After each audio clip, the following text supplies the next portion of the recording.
पाकिस्तानमध्ये आज इराण आणि अमेरिकेमध्ये शांततेच्या चर्चेची पहिली फेरी।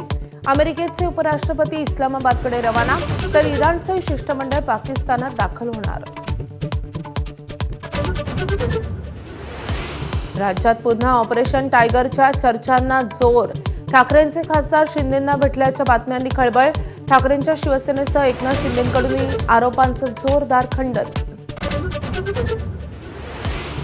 सुनेत्रा पवारांच्या बॅनरवरील शरद पवारांचा फोटो काही वेळातच हटवला।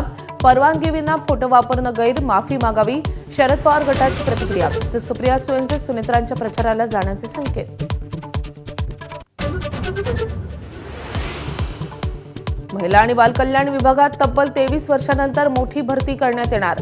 8,669 नियमित पदं भरण्यास मंजुरी। मंत्री अदिती तटकरेंची माहिती। नाशिकमधील नामांकित आयटी कंपनीतल्या पीडित मुलींना धार्मिक कट्टरतावादी विचारांकडे खेचल्याची धक्कादायक माहिती। धर्मांतर, लैंगिक शोषणाची इनसाइड स्टोरी हाती, 5 आरोपींना न्यायालयीन कोठडी। धोंदो अशोक खरात विरोधात तब्बल 160 GB डिजिटल पुरावे यंत्रणांच्या हाती। 4 डिजिटल उपकरणांचा फॉरेन्सिक अहवाल एसआयटीकडे, तर सीए ललित पोफळेचीच खरात विरोधात तक्रार। लाडकी बहीण योजनेवरून हायकोर्टाचे राज्य सरकारवर ताशेरे। शिक्षक, शिक्षकेतर कर्मचाऱ्यांना निवृत्तीवेतन देण्यास पैसे नसतील तर लाडकी बहीण योजना बंद करा, कोर्टाचे निर्देश।